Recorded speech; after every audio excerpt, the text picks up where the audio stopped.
Hmm. Hello, everyone. My name is Taehwan Kim, and I'm a third year student majoring in mechatronics engineering.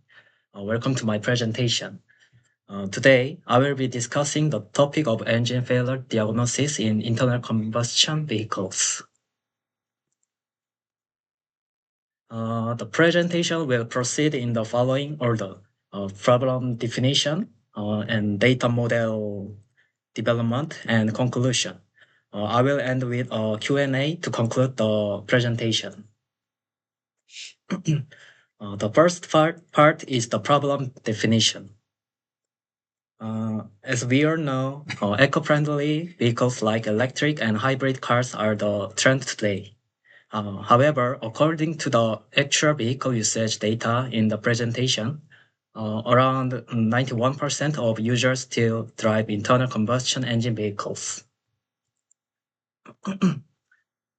Next, if you look at the data on vehicle usage and engine preference, you will see that while the registration of both gasoline and electric vehicles are increasing, the proportion of electric vehicles remains significantly lower than that of internal combustion engine vehicles.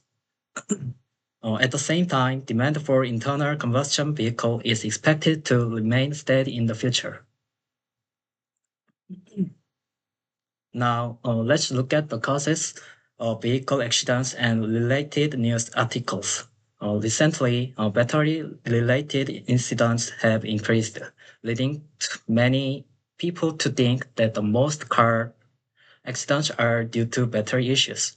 However, according to the 2024 ADAC vehicle breakdown statistics, engine problems also frequently occur, causing a significant number of accidents comparable to battery issues. Therefore, I believe that preventing engine defects is also essential.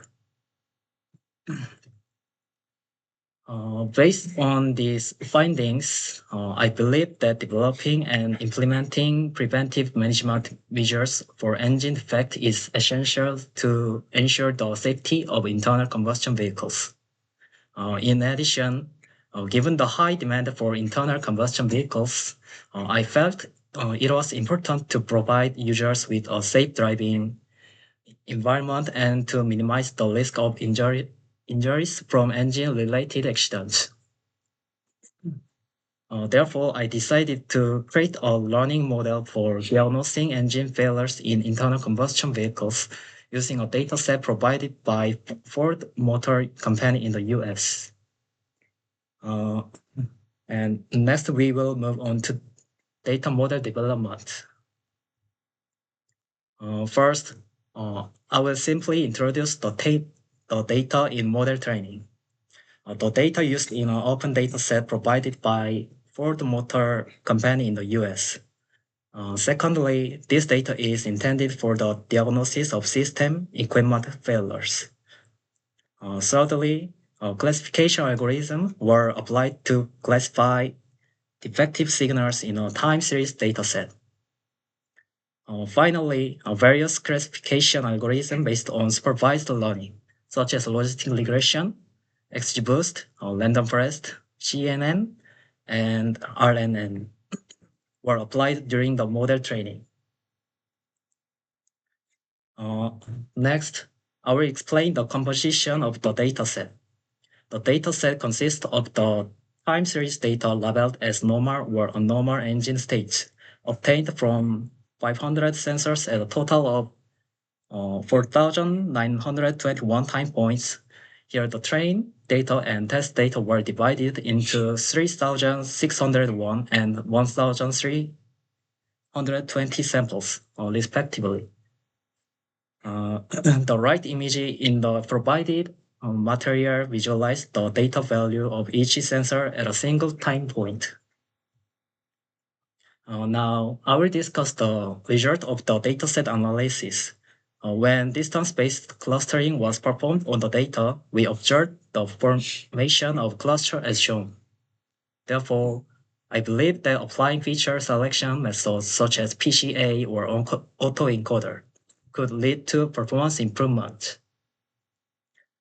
Now, I will explain how the model configuration for training was conducted. I created a user interface to enhance productivity in finding high-performance models. I also decided on the scaling methods and feature selection techniques to be applied to the dataset and then selected classification models for training. The image above shows the UI created by a team member who worked on this project with me. After setting various models and parameters, I trained the model and found that by applying a 1D CNN model, I was able to create a model that detects defective signals with an accuracy of approximately 92%, achieving the highest accuracy. Finally, let's move on to conclusion. I have generated a high-performance model by exploring various data pre-processing techniques and model parameter settings. The next step will be to validate that this model can monitor the current engine failure status using the sensor data attached to the engine from the engine dataset. That concludes my presentation. Thank you for listening to my long presentation. If you have any questions, please ask me. 멈추면 됩니다.